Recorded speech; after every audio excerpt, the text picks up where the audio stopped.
Module 1. Théorie linguistique. Toutes les vérités sont faciles à comprendre une fois qu'elles sont découvertes. L'objectif est de les découvrir. Galilée. Introduction. Au fil des siècles, la question de l'existence de Dieu a suscité un intérêt soutenu dans le domaine de la recherche.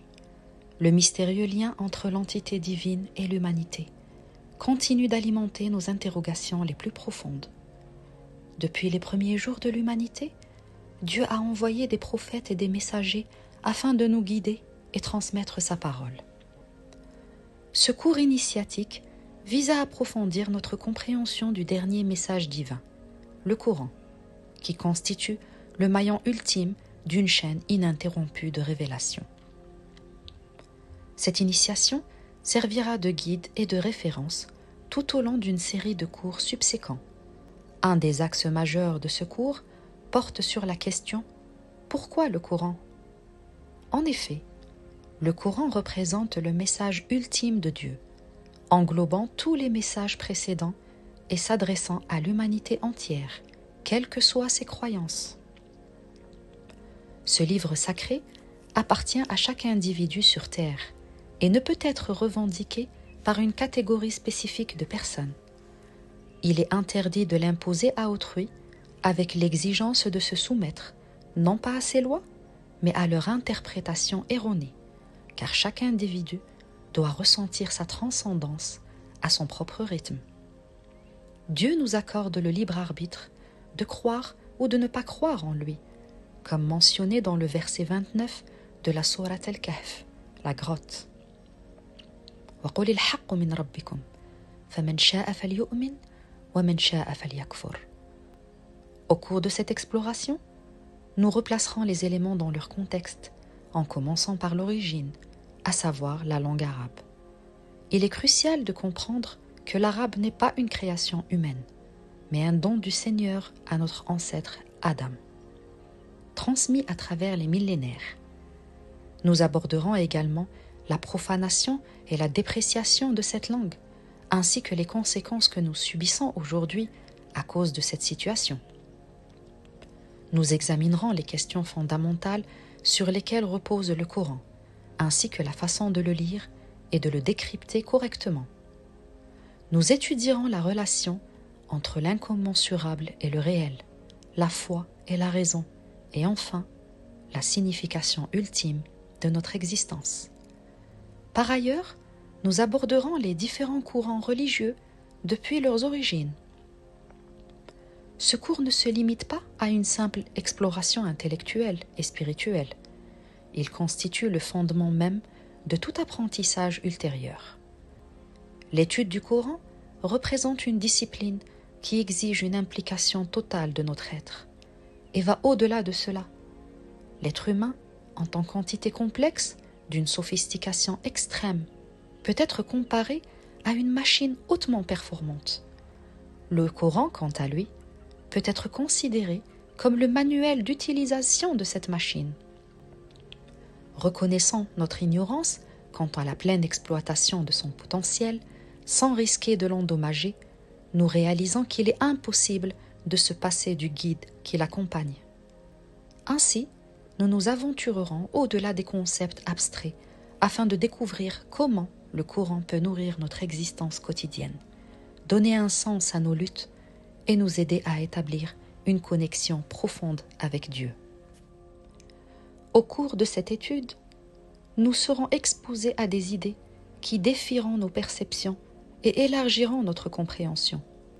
Nous serons invités à remettre en question nos préconceptions, à explorer de nouvelles perspectives et à établir des liens entre le Coran et les questions fondamentales liées à notre existence.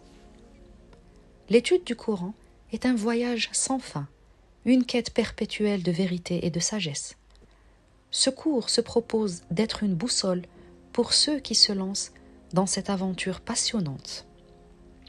Préparez-vous à ouvrir votre esprit et à plonger dans les profondeurs du Coran. Ensemble, nous explorerons les méandres de la pensée humaine et nous nous éveillerons à une compréhension renouvelée de la beauté et de la transcendance de l'essence divine. Soyez les bienvenus dans cette exploration captivante. Volet 1. Contexte historique et socio-culturel. Tous les musulmans sont unanimes sur le fait que le Coran soit un livre sacré qui émane directement de Dieu. Au fil de l'histoire arabo-islamique, d'immenses efforts ont été déployés pour établir la législation religieuse, notamment dans les domaines du droit, de la socio-économie, de la politique et des autres branches de la connaissance, mais se fondant majoritairement sur les hadiths, considérés comme base fondamentale des courants islamiques actuels, qui ont émergé une centaine d'années après la mort du prophète Mohammed, que la paix soit sur lui. Cependant, il est nécessaire de noter que cette même ingéniosité et ces efforts soutenus n'ont pas été déployés dans l'interprétation et la compréhension du Coran, ce qui a fait que sa clarification et son interprétation sont les aspects les moins développés dans le monde musulman. Or, les secrets que le Coran recèle font de lui la première source de la science qui régit toutes les lois de l'existence. Malheureusement, les musulmans ont une conviction profonde que le Coran est d'une complexité de vocabulaire inextricable. Ils croient que les hadiths ont été établis afin de simplifier cette complexité et aussi que la parole du prophète est complémentaire et égale à celle de Dieu. La présence de nombreuses exégèses sont empreintes d'influences sociétales, culturelles, linguistiques, politiques et économiques. Et celles-ci semblent très souvent éloignées du texte sacré à cause de ces facteurs. Écrasés par des traditions ancestrales, ils n'ont pas encouragé la recherche et l'exploration des richesses du Coran et de ses mystères. C'est alors que ces interprétations ressemblent à des histoires, des paraboles et des opinions diverses sur le sens de chaque verset, étant donné que l'interprétation reste superficielle et limitée au sens propre du terme, ce qui s'apparente plus à une légende qu'à un véritable manuel de vie valable en tout temps et lieu. Petite notion sur le hadith. Le hadith, perçu comme une discipline consacrée aux paroles et aux actes du prophète Mohammed, que la paix soit sur lui, a été développé dès le IIe siècle de l'ère islamique par les érudits de la tradition. Il représente la manifestation de ce que l'on appelle communément la sunna. Dans l'islam sunnite, qui prédomine largement, il est considéré comme le deuxième texte fondateur après le Coran. Contrairement à ce dernier, le hadith se compose de plusieurs recueils rédigés sur les dires de personnes sur plusieurs générations, voire sur plusieurs siècles après le décès du prophète. Il traite de cas jamais abordés par le Coran lui-même, comme la circoncision ou la lapidation. La comparaison entre le Coran et d'autres livres serait une entreprise impossible, car cela reviendrait à comparer Dieu à ses créatures et à réduire la portée et la singularité de sa parole. Il est essentiel de souligner que le Coran, texte sacré et unique, inégalé, et dont la structure reflète une harmonie parfaite. Le Coran est inimitable, tandis que les écrits humains, susceptibles d'erreurs, sont influencés par les limites et les imperfections de leurs auteurs. Le verset 30 de la sourate Al-Furqan atteste du témoignage désolé du prophète Mohammed, que la paix soit sur lui, lors du jugement dernier, preuve de l'abandon du Coran par son peuple, acte irréversible qui a fait que l'héritage devant être véhiculé fut perdu. وقال الرسول يا ربي إن قومي اتخذوا هذا القرآن مهجورا. Quel est le but de ce témoignage? Le prophète Mohammed, que la paix soit sur lui, a transmis un seul message, et c'était celui du Coran. Il n'a jamais voulu faire transmettre sa propre parole, et cette preuve est attestée par le hadith lui-même. Hadith référencié numéro 11 536. مسند أبي سعيد الخدري. عن أبي سعيد الخدري عن النبي صلى الله عليه وسلم قال: لا تكتب عني شيئا غير القرآن، فمن كتب عني شيئا غير القرآن فليمحه. Le hadith stipule ce qui suit. N'écrivez rien de moi à part le Coran, et celui qui écrit quoi que ce soit de moi, hormis le Coran, qu'il l'efface. Ce cours marque le début d'un processus de renouveau, visant à exhumer des connaissances ensevelies depuis plus d'un millénaire.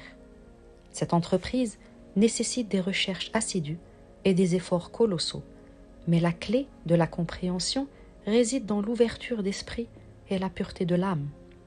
En effet, bien que le Coran soit accessible à tous, la compréhension de ces connaissances ne sera possible qu'au cœur pur, comme précisé dans le verset 79 de la sourate al-Waqi'a. La yamassahu illa al-mutahharun. Volet 2. La technique des priorités. Aujourd'hui, la renaissance du Coran nécessite une approche académique rigoureuse, basée sur un classement des mots par degré d'importance. Le nombre de fois où un mot est répété dans le Coran déterminera son centre de gravité et sa valeur légale pour servir l'humanité. La technique est établie afin de pénétrer son essence, et pour ceci, il faudra comprendre correctement son apparence. L'organisation des mots avec cette technique, en fonction de leur importance, leur poids et leur centralité, est étroitement liée au fait de leur compréhension. Car la vision humaine ne peut appréhender les choses de manière globale et équitable. Elle nécessite l'établissement d'un système de priorités afin de mieux déterminer ses objectifs. Aussi, le fait que des mots se trouvent dans le même verset ne signifie pas qu'ils sont tous équivalents. En exemple, le mot le plus important sera le nom majestueux d'Allah. Cité 2699 fois, ce mot à l'importance vitale devient le pivot du livre. Un des premiers freins vers la compréhension du Coran est de considérer tous ces mots comme équivalents, ce qui, la compréhension, rend très difficile. Mais le fait de constater que le nom d'Allah est cité autant de fois constitue la preuve que les mots du Coran ne sont pas tous égaux. Certains soutiendraient que tous les mots de Dieu sont égaux et qu'il ne faut pas faire de distinction entre eux. Certes, ils sont tous importants, mais n'ont pas le même impact. Le Coran nous enseigne qu'il existe deux types de versets. Les versets clairs, al-muhkamat, qui sont l'essence du livre. Les versets équivoques, al-mutashabihat, qui gravitent autour des versets clairs.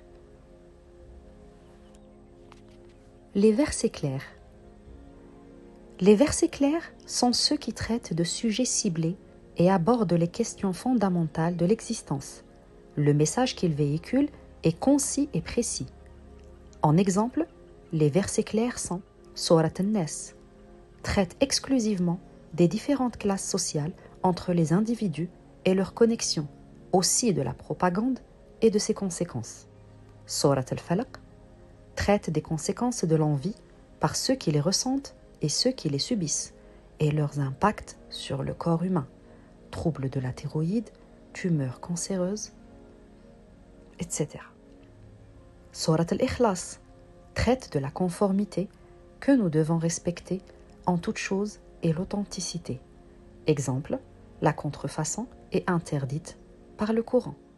Surat Al-Masad met en garde sur un trait de caractère dont les actes destructeurs et chaotiques nuisent à la vie d'autrui de façon irréversible. Surat At-Tin traite du rajeunissement des télomères, de la lutte contre le vieillissement et du fait de rester en parfaite santé. Les versets similaires.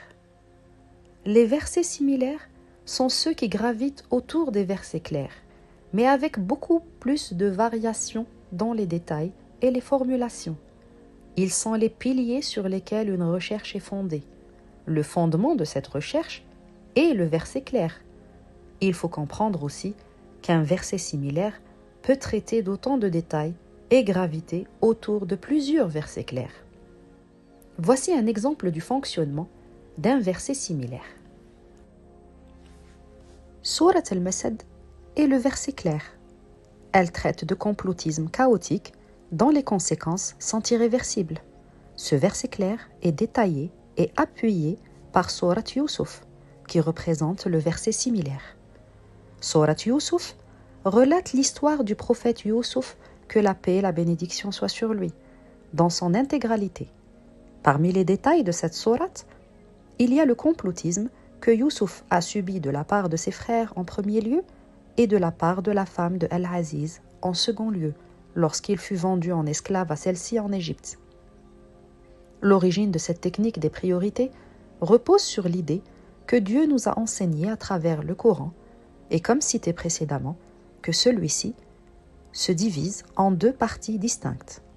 La première partie, moins grande en volume, mais d'une importance primordiale, centrale et d'une grande priorité. Cette partie est constituée de versets clairs et précis.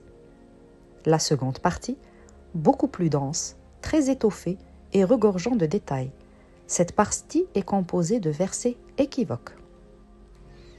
Selon la concentration et l'investissement de l'apprenant, ce dernier pourrait tirer profit du texte sacré dans une certaine mesure.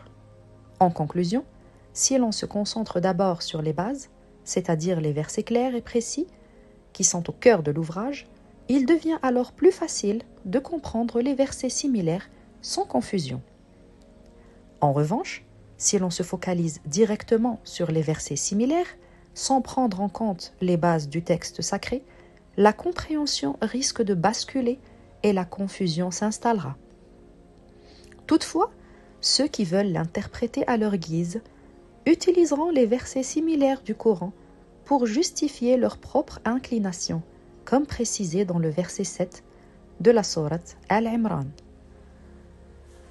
هو الذي أنزل عليك الكتاب منه آيات محكمات هن أم الكتاب وأخر متشابهات فأما الذين في قلوبهم زيغ فيتبعون ما تشابه منه ابتغاء الفتنة وابتغاء تأويله وما يعلم تأويله إلا الله والراسخون في العلم يقولون آمنا به كل من عند ربنا وما يذكر إلا أولي الألباب.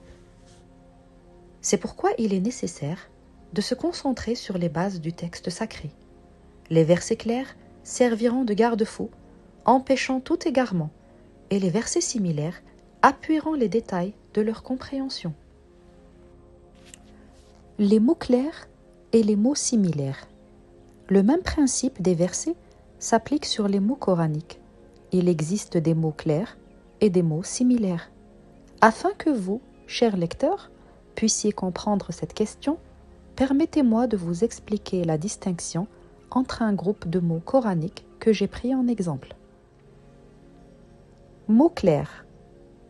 Allah, Ar-Rahman, Al-Mizan, Al-Iman, Al-Islam. Mots similaires. Wahaba, A'ta, Ata, Khawwala.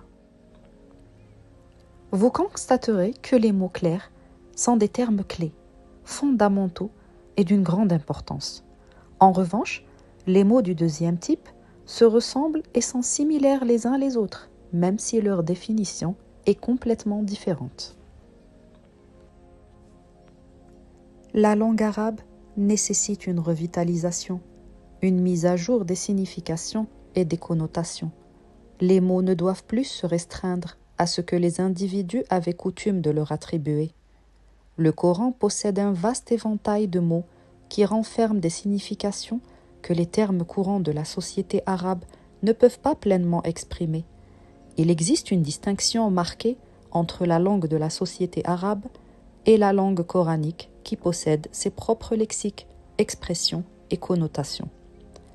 Par conséquent, bien que certains mots puissent paraître semblables à ceux utilisés dans le langage courant, ils ne revêtent pas nécessairement la même signification. De nombreux mots employés dans le Coran possèdent un cadre conceptuel différent de celui des termes arabes usuels. Voici un exemple d'un terme coranique illustrant cette différence. Le mot « ar-ruh ».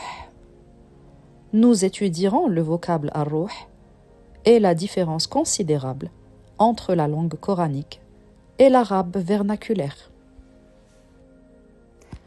Dans le Coran, le mot ar-ruh désigne la science infuse. Dans le verset 52 de Sourate Ash-Shura, وَكَذَلِكَ أَوْحَيْنَا إِلَيْكَ رُوحًا مِنْ أَمْرِنَا.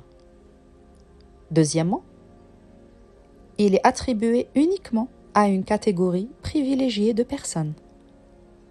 Dans le verset 22 de Sourate Al-Mujadala, وَأَيَّدَهُمْ بِرُوحٍ مِنْهِ.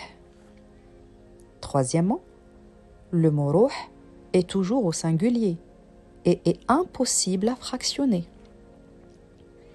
Dans le verset 85 de Sourate Al-Isra, وَيَسْأَلُونَكَ عَنِ الرُّوحِ قُلِ الرُّوحُ مِنْ أَمْرِ رَبِّي. Quatrièmement, le mot ruh est une entité vivante. Dans le verset 38 de Sourate An-Naba, يَوْمَ يَقُومُ الرُّوحُ وَالْمَلَائِكَةُ صَفًّا. Cinquièmement, le mot ruh est masculin. Dans le verset 193 de Sourate Shu'ara, نَزَلَ بِهِ الرُّوحُ الْأَمِينُ. Tandis que dans la langue vernaculaire, le mot ruh est connu dans le lexique arabe comme esprit. Deuxièmement, il est utilisé afin de désigner la vie et exprimer le moi, ruhi, ruhak. Troisièmement, il est attribué à tous comme étant l'âme. Quatrièmement, le mot a une forme plurielle, arwah et rawha. Cinquièmement, le mot est au féminin. Ces différences nous font prendre conscience d'une rupture entre la langue coranique et la langue courante. Cette rupture est la perspective de l'exhumation de la véritable langue arabe, ensevelie depuis plus d'un millénaire par les usages linguistiques conventionnels. Il est primordial de souligner un aspect d'une grande pertinence, à savoir l'usage du genre masculin et féminin du mot, car cela revêt une importance cruciale pour sa compréhension et son usage dans le contexte de la vie quotidienne.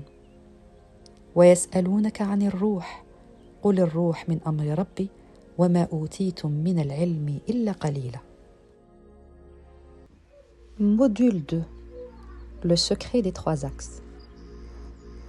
On ne peut vaincre la nature qu'en lui obéissant. Francis Bacon. Bienvenue dans le module 2 de notre audiobook Les vérités choquantes du Coran. Dans ce module, nous explorons les points suivants. Les trois éléments, l'eau, la terre et le feu, ainsi que le squelette du Coran. Conçu selon une structure tripartite, à savoir l'eau, la terre et le feu, il renferme en lui trois sciences, chacune étant représentée par l'un de ces éléments primordiaux. Bienvenue dans cette seconde partie afin de continuer ensemble cette aventure passionnante. Partie 1. Analyse des trois éléments vitaux de la création. Cette analyse révèle l'existence de trois éléments primordiaux dans l'univers, à savoir l'eau, la terre et le feu. Chaque chose présente dans l'univers est composée de ces éléments en proportions variables. Ainsi, les caractéristiques telles que la chaleur, la froideur, l'impulsivité, le calme, la colère, la mélancolie, le pragmatisme ou la stabilité, et j'en passe, trouvent leur explication dans ces trois éléments fondamentaux. L'harmonie les rassemble, tandis que le chaos les sépare. Lorsqu'ils sont séparés, ces éléments deviennent dévastateurs et leur puissance n'est maîtrisée que lorsqu'ils agissent en harmonie. Ils ne font aucune distinction entre le bien et le mal, mais seulement entre l'équilibre et le déséquilibre. Lorsque ce dernier s'installe, il provoque des maladies plus ou moins graves selon l'intensité du déséquilibre, car chaque élément tentera de dominer les autres en fonction de sa présence prédominante. Il convient de comprendre que la notion de maladie ne se limite pas à la détérioration de l'état physique d'un individu, par exemple une société peut également tomber malade. Les finances de cette société sont communément appelées liquidités, représentant ainsi l'élément de l'eau. Le capital et les actifs de cette société incarnent quant à eux l'élément de la terre. Enfin, l'innovation, le développement et la communication de cette société sont régis par l'élément feu. Cette société s'épanouira si ces trois éléments coexistent en harmonie. Par ailleurs, si l'un de ces éléments se trouve déstabilisé, comme par exemple un mauvais placement, un manque de développement ou bien un excès de dépenses, entraînera le début de la maladie dans cette société.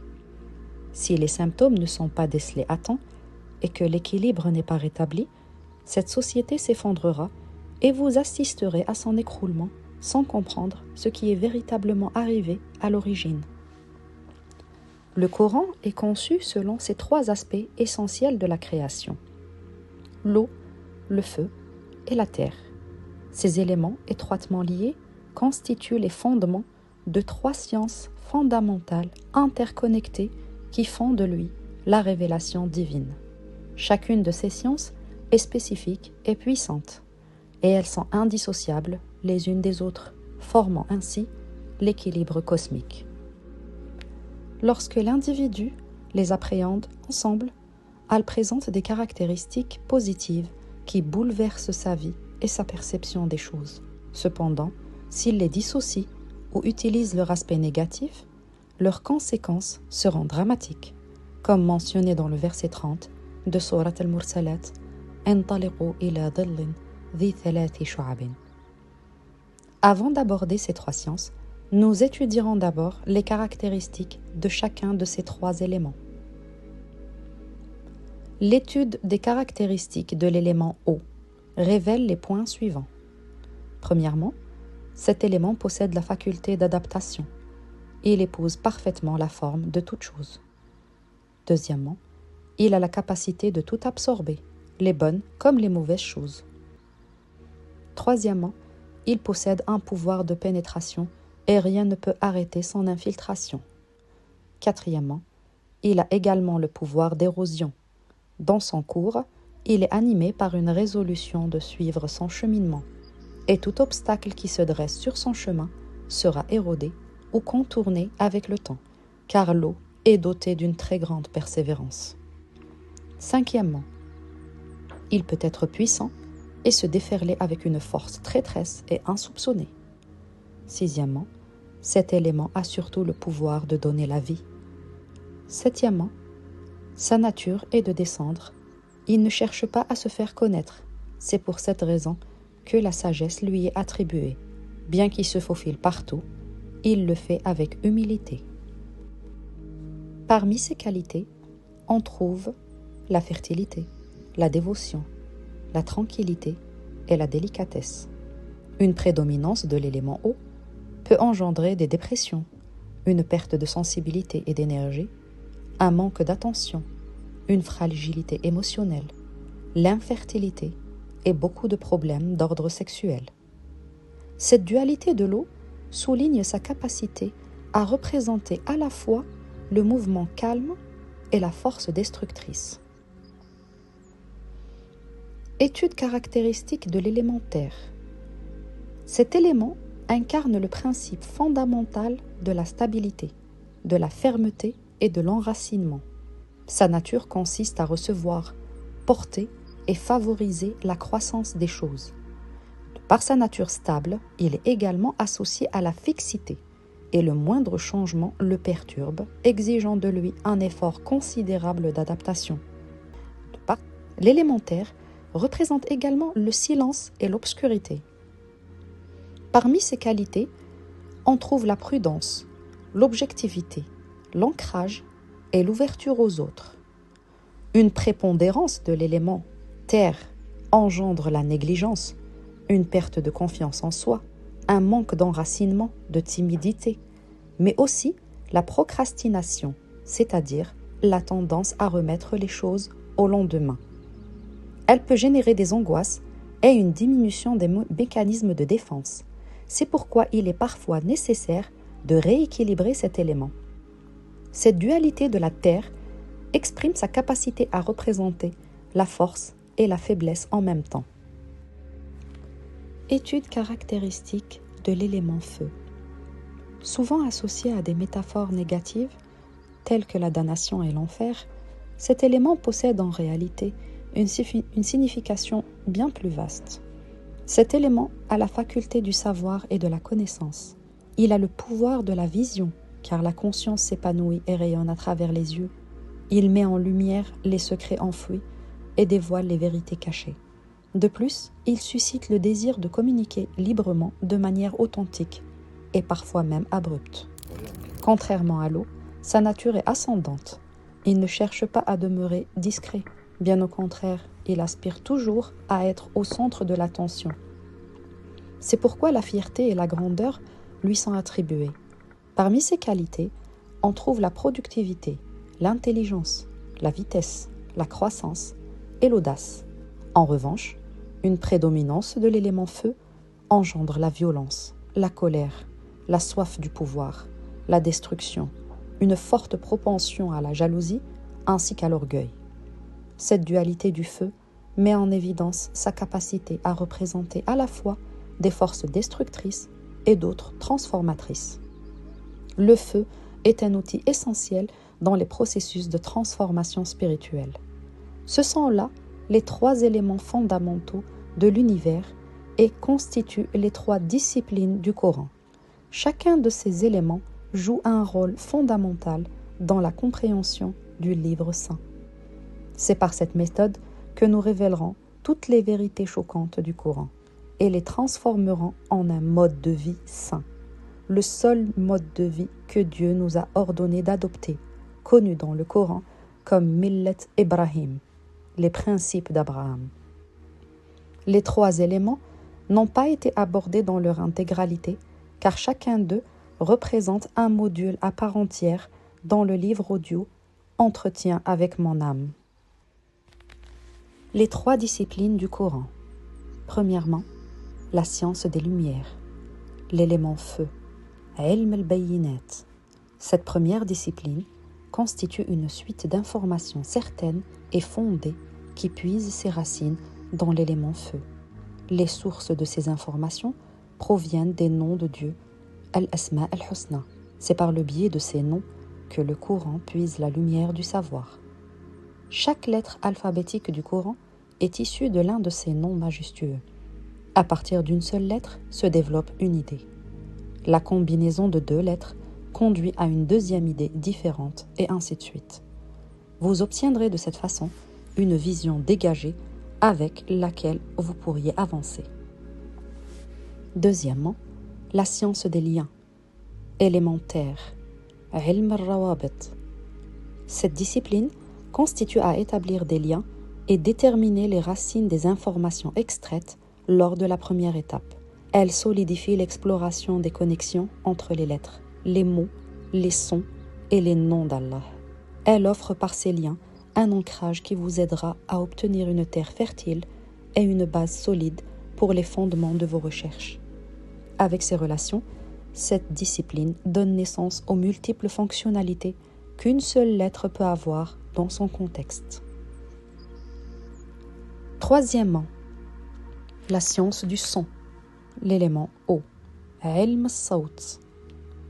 Issu de l'élément eau, le son reste la créature la plus puissante jamais créée.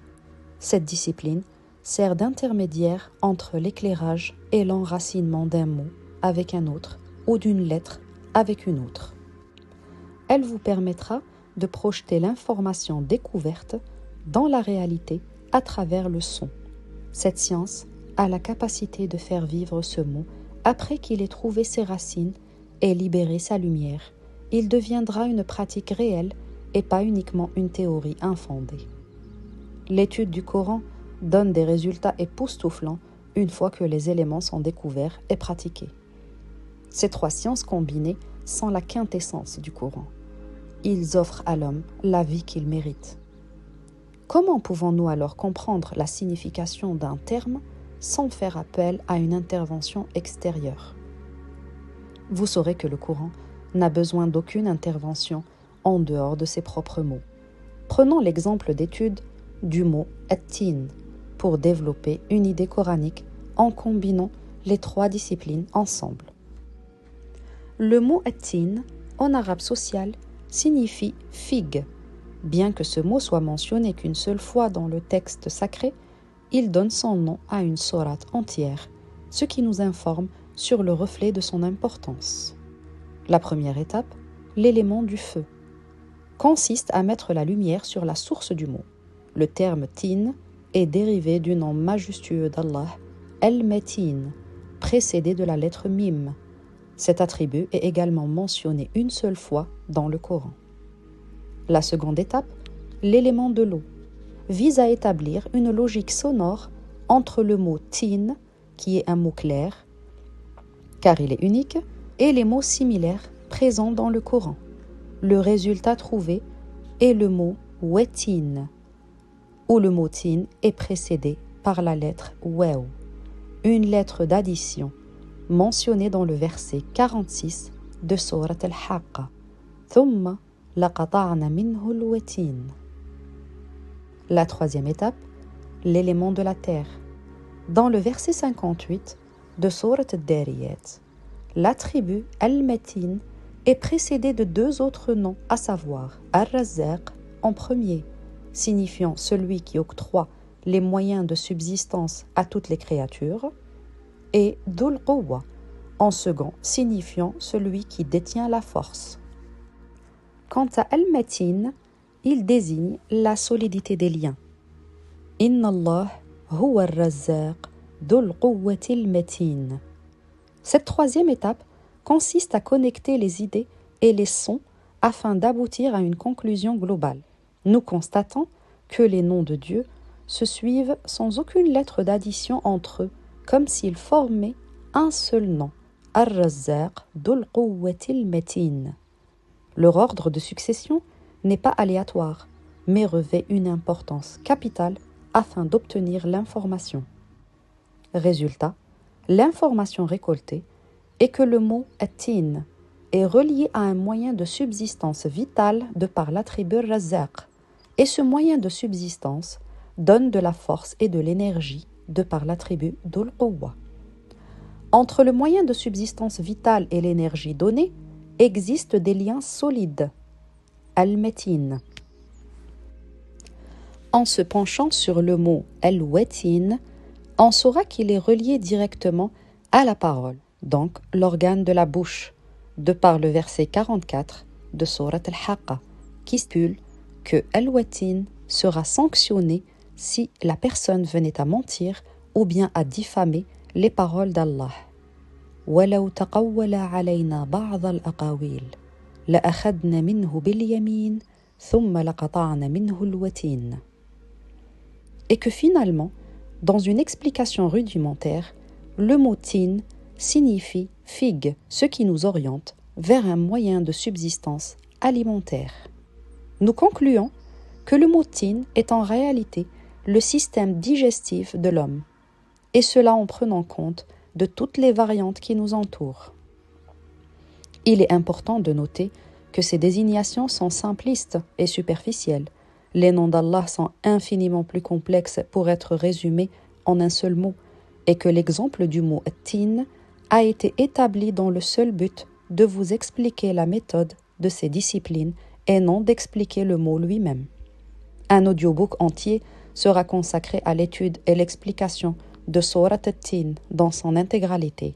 En conclusion, ces trois sciences offrent à l'homme une opportunité unique, non seulement pour explorer les secrets du Coran, mais aussi les secrets de sa propre personne et les réalités qui l'entourent, car chaque fibre, chaque particule et chaque créature est faite à partir de ces trois éléments réunis.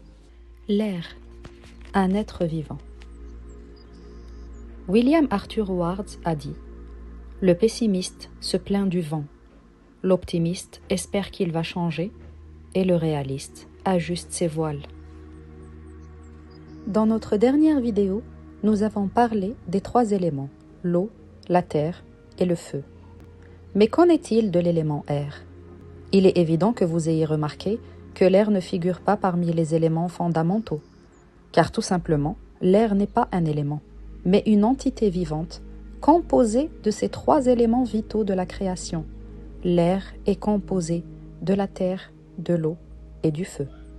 Dans cette étude, je m'attacherai à examiner minutieusement chaque molécule qui compose l'air et à déterminer son origine parmi les 3 éléments vitaux. L'air que nous respirons renferme les proportions suivantes, mais ceci reste variable selon la zone d'acclimatation, l'humidité et la pollution. 78% de diazote, 20% de dioxygène et 2% d'autres gaz à l'état de trace. Le diazote constitue 78% de la masse atmosphérique. Il est l'élément le plus répandu dans l'opération d'oxygénation et sa molécule est fabriquée par le processus de photosynthèse, c'est-à-dire que cette molécule provient du soleil, donc l'élément feu.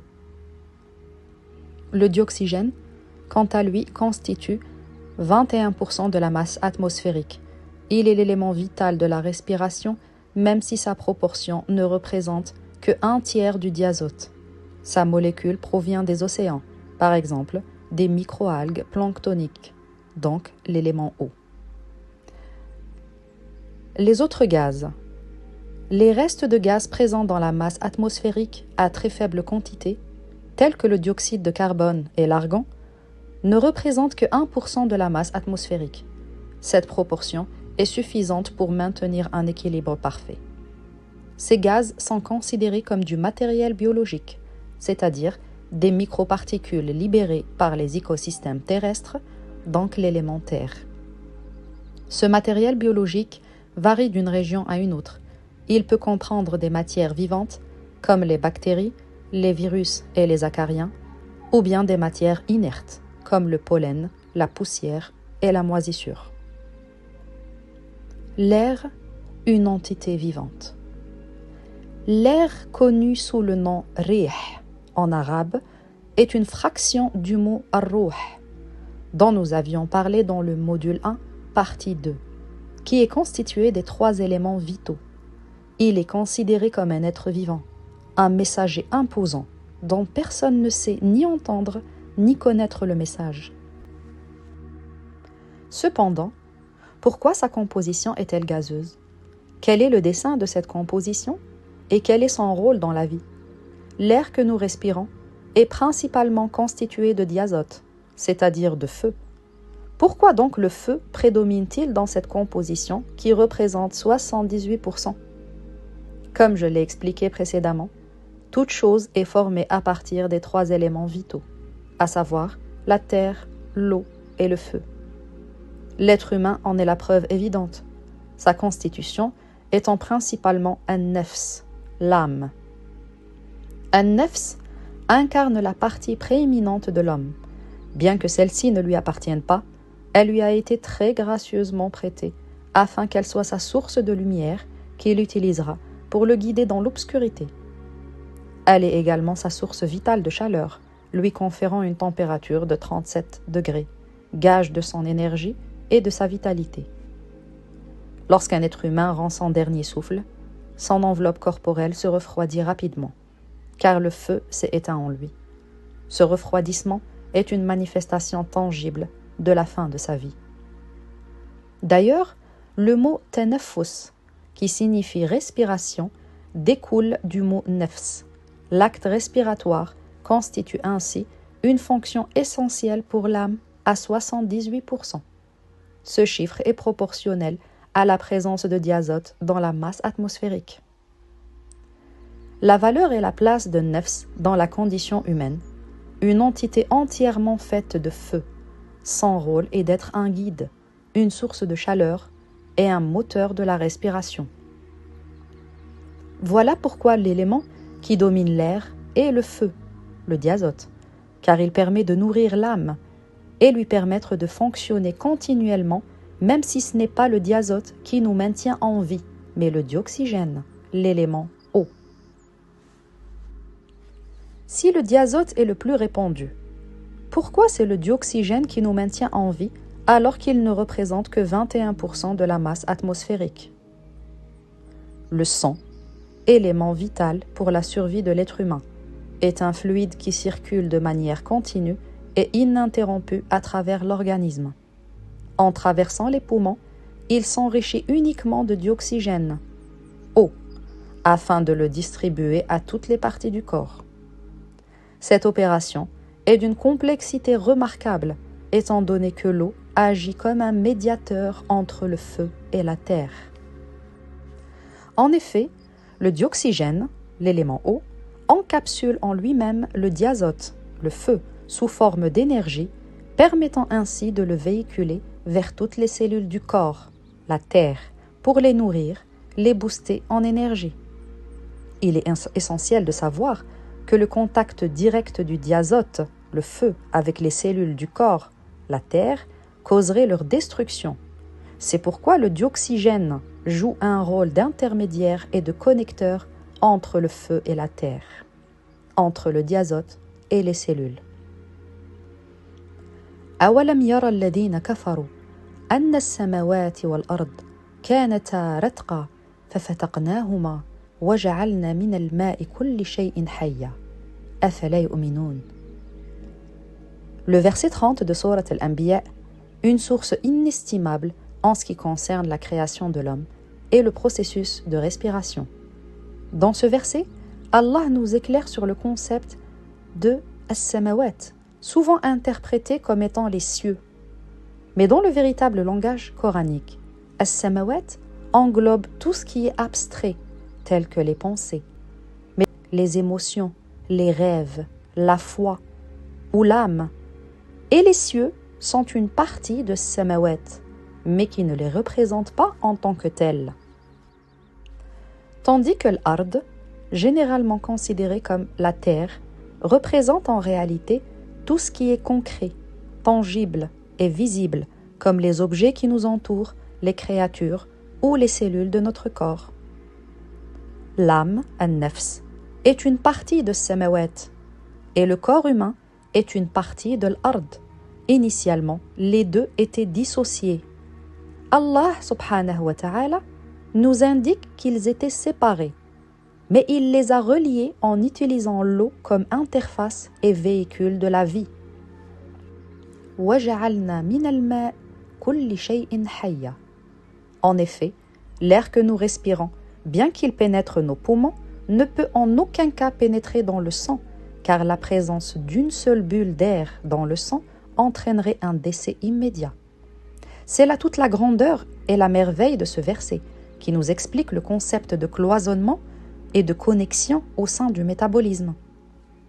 La conclusion stupéfiante de ce verset est que l'eau est celle qui confère la vie, et le système de cloisonnement et de connexion est connu dans le Coran comme étant Al-Arsh, que vous connaissez aujourd'hui sous le nom de trône, alors que l'Arsh ne désigne pas du tout cela comme vous venez de le constater.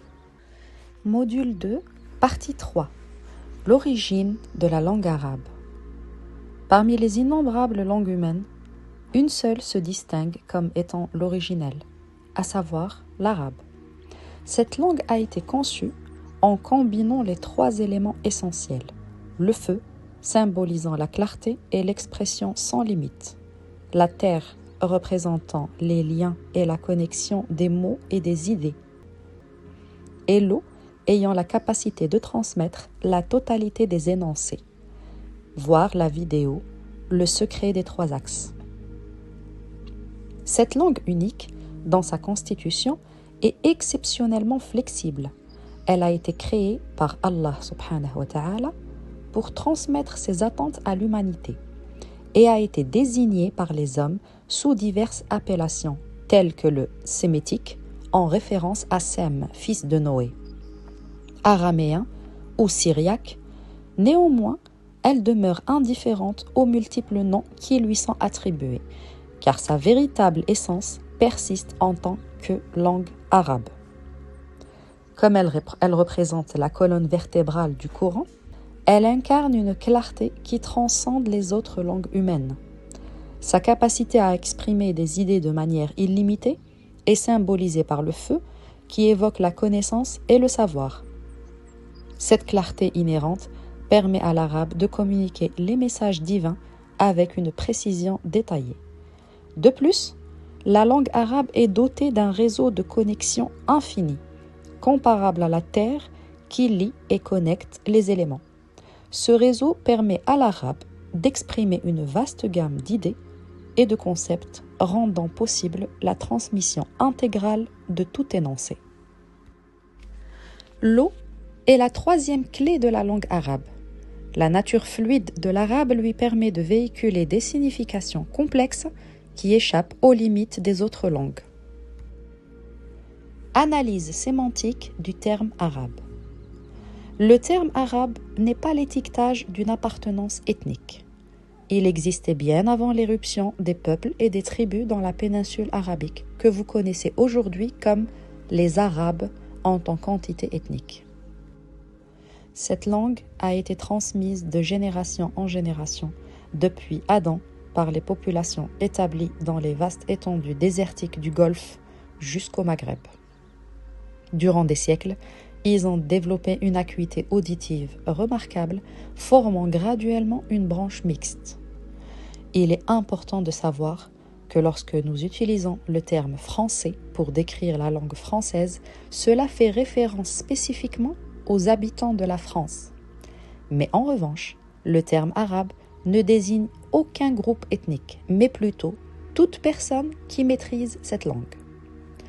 Donc, le Coran n'est pas qualifié d'arabe parce qu'il a été révélé aux Arabes, non, car il ne s'agit pas de description nationale, mais d'une description de la capacité auditive et de la communication que ces peuples ont hérité depuis des millénaires dans cette région. Définition de la langue arabe. La langue arabe est un moyen de communication qui est basé sur la stimulation de l'ouïe et non celle de l'écrit, et qui décrit le son de l'objet, son énergie et sa fonction principale. Et le mot arabe signifie celui qui décrit, clarifie et fait ressurgir ce qui est caché en profondeur. C'est par ces facultés que le Coran a été révélé en arabe, rendant sa traduction en une autre langue impossible et même interdite. Le verset 2 de Sourate Yusuf stipule clairement qu'il a été révélé en arabe pour que nous puissions le comprendre. Inna anzalnahu Qur'anan arabiyyan la'allakum ta'qilun. Je vous donne un exemple. Un Égyptien vivant en Allemagne et qui ne maîtrise pas la langue arabe est uniquement un Égyptien, mais pas un Arabe. Un Suédois vivant au Liban et qui maîtrise la langue arabe est un Suédois arabe. L'émergence des langues. Analyse des déplacements géographiques et des modifications phonétiques. Selon la révélation divine faite à Noé, le déluge a engendré l'immersion de la terre sous une masse colossale d'eau. Parmi les survivants de cet événement cataclysmique se trouvaient les fils de Noé, dont la descendance s'est perpétuée jusqu'à nos jours, comme le confirment les versets 77 à 79 de la sourate As-Saffat. وَجَعَلْنَا ذُرِّيَّتَهُمُ الْبَاقِينَ وَتَرَكْنَا عَلَيْهِ فِي الْآخِرِينَ سَلَامٌ عَلَى نُوحٍ فِي الْعَالَمِينَ. Après le déluge, les descendants de Noé se sont dispersés dans différentes directions. Certains sont restés dans la région d'origine, tandis que d'autres se sont déplacés vers l'ouest, l'est et le nord. Ces migrations vers des environnements climatiques distincts ont engendré des modifications phonétiques dans leurs langues respectives, les rendant plus rapides, plus fonctionnelles et plus adaptées à leurs besoins. Cependant, ceux qui sont restés dans la région arabe ont préservé cette langue ancienne, grâce à leur sédentarité, à un développement linguistique extrêmement long et à une propension marquée à la conservation symbolisée par l'élément terre. Les déplacements géographiques des descendants de Noé, suite au déluge, ont joué un rôle central dans l'évolution des langues. Les modifications phonétiques observées dans ces langues résultent de l'adaptation des locuteurs à leur nouvel environnement climatique. La nécessité de communiquer efficacement dans des contextes géographiques éloignés a conduit à l'émergence de langues plus rapides, plus fonctionnelles et faciles à utiliser. Les habitants sédentaires de la branche mixte ont maintenu une continuité linguistique remarquable grâce à un processus de développement extrêmement long. Cette persistance linguistique est également due à la propension inhérente des locuteurs arabes à préserver leurs traditions et leur culture symbolisées par l'élémentaire. Ainsi, la langue arabe ancienne a survécu au fil des siècles, demeurant intacte et constituant un héritage linguistique précieux. Le changement radical du son pour créer une nouvelle langue n'est pas une caractéristique des peuples du Moyen-Orient jusqu'au Maghreb. Ils ont préservé le son qu'ils ont hérité de Noé et de ses fils, mais ils ont préservé également sa compréhension dans son état naturel.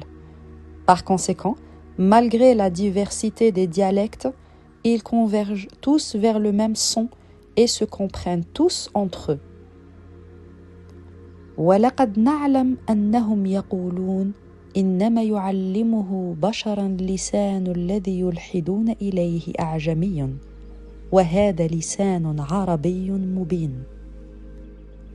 Malgré les changements sociaux, culturels et historiques, certaines caractéristiques de la langue, comme son intonation, sont restées remarquablement stables à travers le temps et le lieu.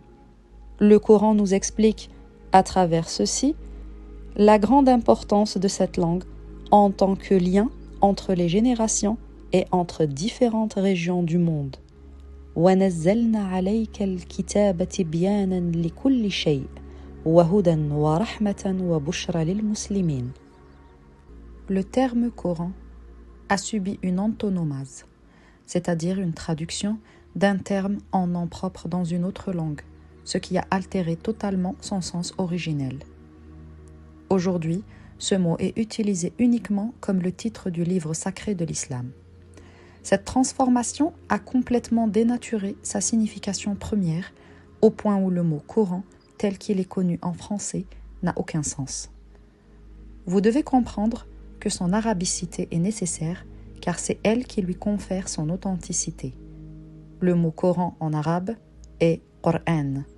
Ce terme en arabe encapsule un principe fondamental et complexe qu'aucune autre langue ne pourra lui donner. Et il découle du mot qira'a, ce qui signifie lecture. Le verbe iqra', qui est lire, est aussi tiré de la même racine.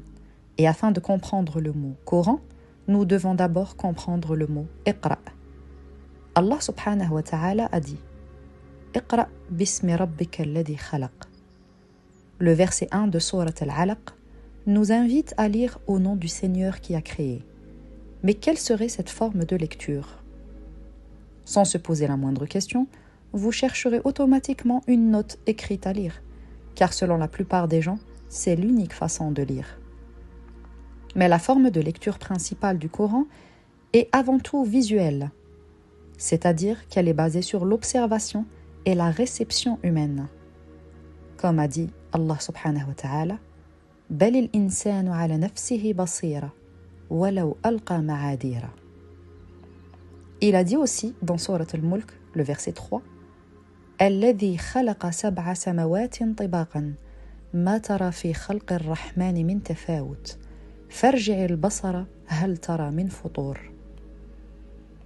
Dans la Sourate Al-Qiyamah, une séquence remarquable de 6 versets consécutifs, du verset 14 au verset 19, met en lumière la capacité extraordinaire de l'être humain à observer avec acuité. Cette faculté lui permet de déchiffrer le code inhérent à toute création, bien qu'il puisse souvent trouver des prétextes pour se voiler la face et prétendre le contraire. C'est précisément cette capacité d'observation qui lui donne la possibilité d'utiliser judicieusement tout ce que Dieu a créé. Je vous donne un exemple éloquent, et celui de la croissance d'un arbre atteignant sa maturité. Incarne un cycle parfait de la création de Dieu. Cette création est appelée dans le Coran « écriture », ce qui signifie « kitaba » en arabe.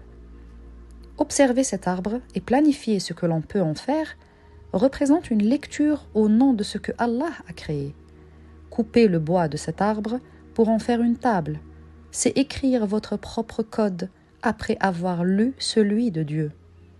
Et au jour de la résurrection, vous devrez lire tout ce que vous avez écrit au cours de votre vie. Allah subhanahu wa ta'ala nous dit « Iqra' kitabaka, kafa bi nafsika al-yawma alayka hasiba » dans le verset 14 de Sourate al-Isra. La création du monde se résume dans une équation simple. L'écriture de Dieu, suivie de sa lecture par l'homme, puis l'écriture de l'homme, suivie de sa lecture devant Dieu. La difficulté réside dans notre propre forme d'écriture, à savoir comment nous utilisons notre lecture de la création de Dieu pour faire le bien ou le mal. Nous sommes maîtres de nos choix. Par exemple, les composants d'une bombe atomique sont identiques à ceux d'une centrale nucléaire. Ces composants sont une écriture de Dieu destinée à nous servir plutôt qu'à nous nuire. Si nous observons ces composants sans nous soucier des enseignements du Coran, nous pourrions créer une bombe nucléaire capable d'exterminer la vie de millions de personnes.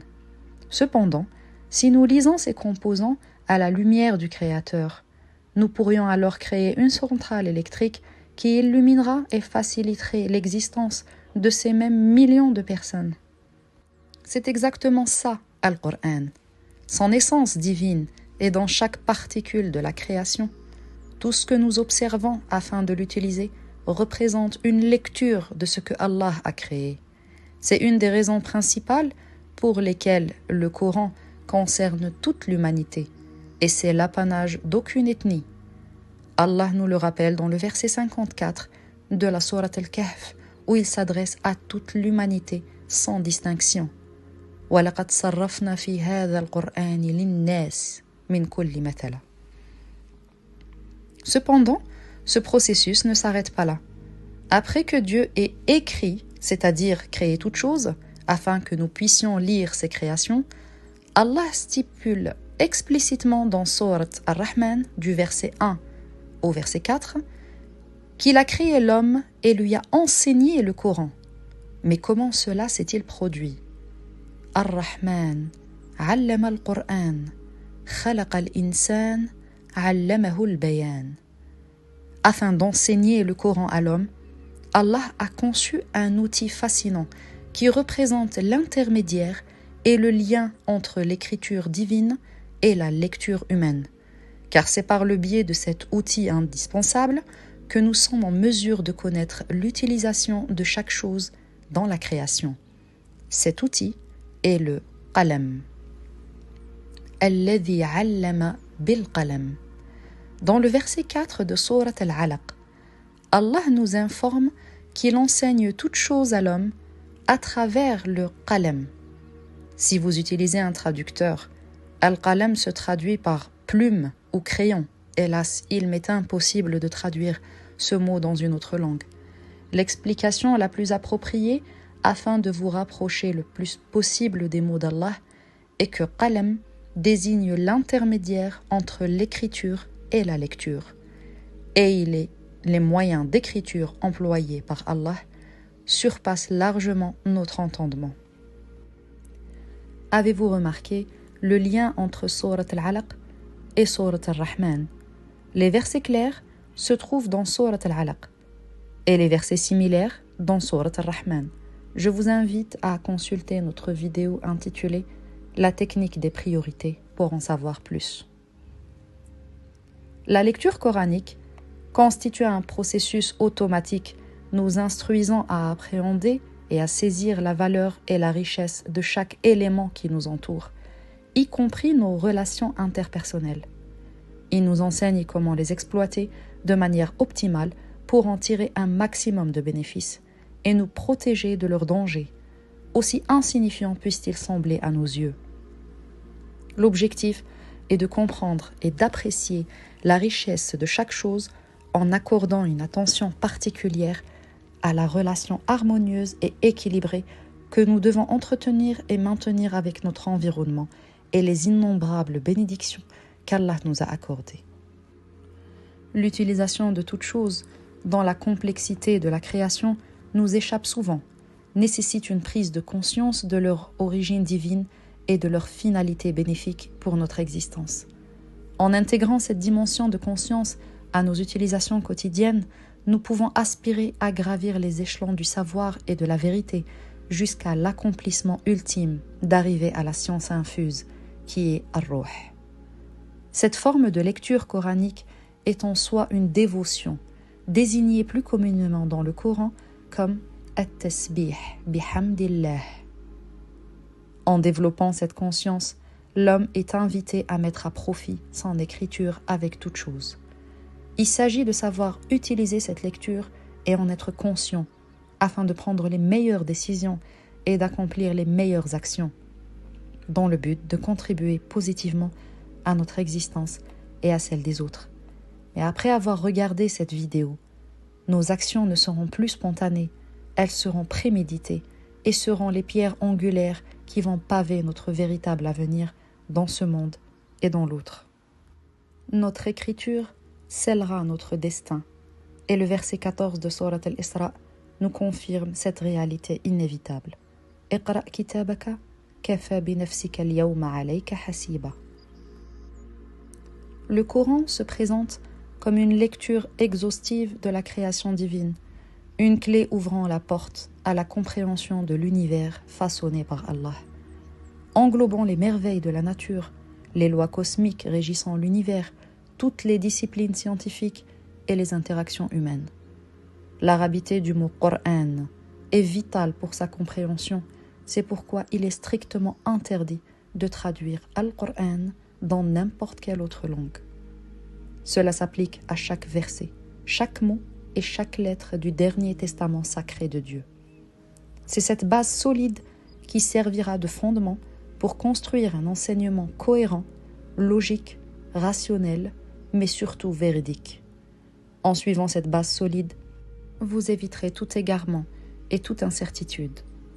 Le Coran sera à la fois le code et le décodeur, fournissant tout ce dont vous avez besoin pour le comprendre.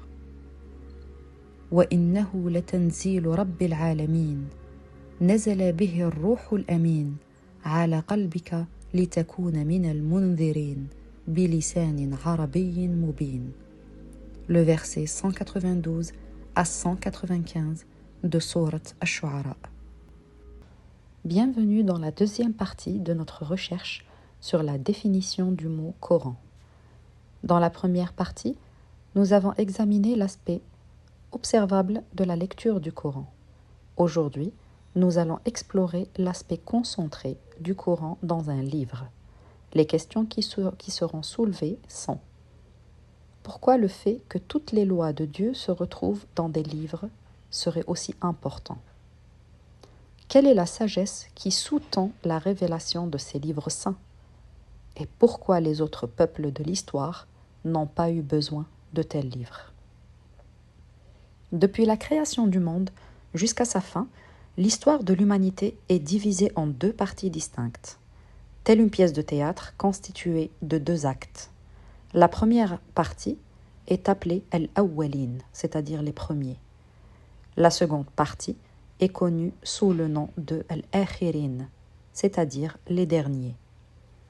Ceci est stipulé dans le verset 49-50 de Sourate Al-Waqi'a. قُلْ إِنَّ الْأَوَّلِينَ وَالْآخِرِينَ لَمَجْمُوعُونَ إِلَى مِيقَاتِ يَوْمٍ مَعْلُومٍ. La première partie, Al-Awwalin, couvre la période allant de notre père Adam jusqu'à l'effondrement de l'empire de Pharaon. La seconde partie, Al-Akhirin, commence après la traversée de Moïse, que la paix soit sur lui, vers la Terre Sainte, afin de recevoir le premier livre de loi, la Torah, At-Tawrat. وَلَقَدْ آتَيْنَا مُوسَى الْكِتَابَ مِنْ بَعْدِ مَا أَهْلَكْنَا الْقُرُونَ الْأُولَى بَصَائِرَ لِلنَّاسِ وَهُدًى وَرَحْمَةً لَعَلَّهُمْ يَتَذَكَّرُونَ. Dans le verset 43 de Sourate Al-Qasas, Allah nous indique clairement la date précise à laquelle il a mis fin au règne des Awwaloun pour que commence celui de l'Akhirun. Le règne des Awwaloun correspond à l'âge de pierre, mais il convient de souligner qu'il diffère complètement de l'âge de pierre tel qu'on nous l'a enseigné et que nous connaissons aujourd'hui. Il ne s'agit pas d'une époque primitive et sauvage comme le décrit l'histoire et qui sont connus en anthropologie sous le nom de Homo habilis. Dieu subhanahu wa ta'ala a dit أَلَمْ يَرَوْا كَمْ أَهْلَكْنَا مِنْ قَبْلِهِمْ مِنْ قَرْنٍ مَكَّنَّاهُمْ فِي الْأَرْضِ مَا لَمْ نُمَكِّنْ لَكُمْ وَأَرْسَلْنَا السَّمَاءَ عَلَيْهِمْ مِدْرَارًا وَجَعَلْنَا الْأَنْهَارَ تَجْرِي مِنْ تَحْتِهِمْ فَأَهْلَكْنَاهُمْ بِذُنُوبِهِمْ وَأَنْشَأْنَا مِنْ بَعْدِهِمْ قَرْنًا آخَرِينَ. Ne nous méprenons pas en pensant que notre ère est à l'apogée du savoir, car les Awwaloun étaient bien plus avancés que nous en matière de science et de développement. Ils n'étaient ni primitifs et encore moins ignorants, contrairement à ce qui nous a été enseigné. Ils n'ont jamais été dépourvus de spiritualité. Le verset 6 de Sourate Al-An'am est une preuve flagrante de leur niveau de savoir avancé. Allah subhanahu a dit « Makkannahum fil ardi ma lam numakkin lakum » Cette phrase revêt une importance cruciale afin de mettre en lumière leur état de connaissance avancé. Cet âge de pierre englobait une science puissante, mais pure, et non altérée, dénaturée ou transformée contrairement à la nôtre. Leur savoir ne les rendait pas malades. Bien au contraire, il les poussait toujours plus vers un développement puissant. C'est pourquoi nous admirons encore aujourd'hui les vestiges de leur construction que nous appelons merveilles et que nous parviendrons jamais à imiter, ne serait-ce qu'esquisser un plan. Les pyramides, la cité de Pétra, les villes de Saleh, la splendeur des rames, les piles rechargeables de Mésopotamie, la momification, l'alchimie et bien d'autres exemples. À cette époque, les lois d'Allah étaient uniquement observables et auditives.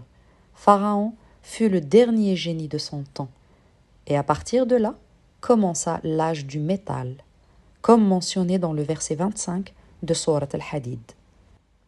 Vous remarquerez dans le verset que le métal est apparu après le livre. Allah subhanahu wa ta'ala dit لقد أرسلنا رسلنا بالبينات وأنزلنا معهم الكتاب والميزان ليقوم الناس بالقسط وأنزلنا الحديد فيه بأس شديد ومنافع للناس وليعلم الله من ينصره ورسله بالغيب إن الله قوي عزيز. Tout ce que nous construisons et manipulons aujourd'hui est constitué de différents alliages, et nous avons abandonné l'idée même de nous baser sur nos sens pour puiser notre force, préférant nous tourner vers le ciel. Avant d'aborder la question des livres, il est essentiel de discuter d'un facteur déterminant qui a conduit à leur venue. Ce catalyseur est le temps. Le règne des Awwaloun a perduré pendant une durée considérable. Leur espace était dilaté et leur temps s'écoulait lentement. Allah subhanahu wa ta'ala a dit وَمَا قَدَرُ اللَّهَ حَقَّ قَدَرِهِ وَالْأَرْضُ جَمِيعًا قَبْضَتُهُ يَوْمَ الْقِيَامَةِ وَالسَّمَاوَاتُ مَطْوِيَّاتٌ بِيَمِينِهِ سُبْحَانَهُ وَتَعَالَى عَمَّا يُشْرِكُونَ. L'espace et le temps sont coordonnés. Observez cette phrase fascinante. مَطْوِيَّاتٌ بِيَمِينِهِ. Cette phrase parle de la contraction de l'espace. Plus l'espace se contracte, plus le temps s'accélère, et vice-versa. L'ultime contraction entraînera la fin du monde, comme mentionné dans le verset 104 de Sourate Al-Anbiya. يَوْمَ نَطْوِي السَّمَاءَ كَطَيِّ السِّجِّلِ لِلْكُتُبِ كَمَا بَدَأْنَا أَوَّلَ خَلْقٍ نُعِيدُهُ وَعْدًا عَلَيْنَا إِنَّا كُنَّا فَاعِلِينَ. le temps a commencé à s'accélérer depuis la traversée de Moïse, que la paix soit sur lui, pour recevoir le premier livre, car c'est à ce moment-là que le compte à rebours avant la fin du monde a débuté. Allah subhanahu wa ta'ala a dit « Inna as-sa'ata atiya akadu ukhfiha litujza kullu nafsin bima tas'a » Le verset 15 de Sourate Taha met en lumière une discussion entre Allah subhanahu wa ta'ala et Moïse, que la paix soit sur lui. C'est la première fois que Dieu informe de l'imminence de la fin du monde. À partir de ce moment, le premier livre a été révélé, offrant à l'humanité un gain de temps en abrégeant les heures d'observation instinctive des premiers peuples, car l'espace dans lequel nous vivons aujourd'hui se contracte à chaque seconde et de plus en plus. Le premier livre saint était la Torah, At-Tawrat, également connu sous le nom de Basaira linnas wa hudan wa rahma, et le Furqan, Al-Furqan, comme mentionné dans le verset 43 de Surat Al-Qasas et le verset 53 de Surat Al-Baqarah. وَلَقَدْ آتَيْنَا مُوسَى الْكِتَابَ مِنْ بَعْدِ مَا أَهْلَكْنَا الْقُرُونَ الْأُولَى بَصَائِرَ لِلنَّاسِ وَهُدًى وَرَحْمَةً لَعَلَّهُمْ يَتَذَكَّرُونَ. Allah subhanahu wa ta'ala dit وَإِذْ آتَيْنَا مُوسَى الْكِتَابَ وَالْفُرْقَانَ لَعَلَّكُمْ تَهْتَدُونَ. Dans le verset 55 de Surat Al-Isra, il est fait référence au second livre révélé au prophète Daoud, connu sous le nom des psaumes de David, comme stipulé dans le verset 55 de Surat Al-Isra. وَرَبُّكَ أَعْلَمُ بِمَنْ فِي السَّمَاوَاتِ وَالْأَرْضِ وَلَقَدْ فَضَّلْنَا بَعْضَ النَّبِيِّينَ عَلَى بَعْضٍ وَآتَيْنَا دَاوُودَ زَبُورًا. Le troisième fut Al-Injil, connu sous le nom de l'évangile du Messie, Isa ibn Maryam, comme mentionné dans le verset 27 de Surat Al-Hadid et le verset 46 de Surat Al-Ma'ida. ثم قفينا على آثارهم برسلنا وقفينا بعيسى بن مريم وآتيناه الإنجيل. Allah subhanahu wa ta'ala dit وقفينا على آثارهم بعيسى بن مريم مصدقا لما بين يديه من التوراة وآتيناه الإنجيل فيه هدى ونور. Le dernier livre est le Coran, qui englobe tous ces livres réunis en lui-même, en plus de contenir l'observation et l'audition de toutes choses dans la création. C'est comme si l'univers dans son intégralité se trouvait à portée de main dans un seul livre, nous permettant ainsi d'utiliser le précieux temps qui nous reste sans le gaspiller à chercher dans différentes directions. Le Coran n'est pas une récitation, car il existait avant même la création de l'humanité. Dans Surat Ar-Rahman, Allah évoque d'abord la transmission du Coran. Ar-Rahman allama al-Qur'an. Puis immédiatement après, la création de l'être humain. Khalaqa al-insan, allamahu al-bayan. Alors que le livre tel que nous le connaissons n'existait même pas à l'époque d'Adam. Pour mieux vous éclairer, je vous donne un exemple. La création du monde en 6 jours est un Coran.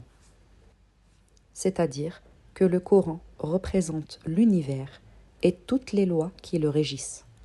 La maîtrise de sa lecture permet d'acquérir le pouvoir de gouverner le monde avec force, équité et droiture. Toutefois, renoncer à cette lecture, peu importe le temps qui s'écoulera, conduira inévitablement à notre chute inéluctable.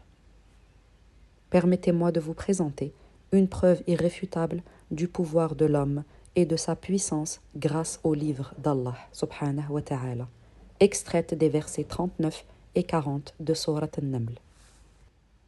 Dans le verset 39 de Surat An-Naml, Allah subhanahu wa ta'ala nous dit قال عفريت من الجن أنا آتيك به قبل أن تقوم من مقامك وإني عليه لقوي أمين.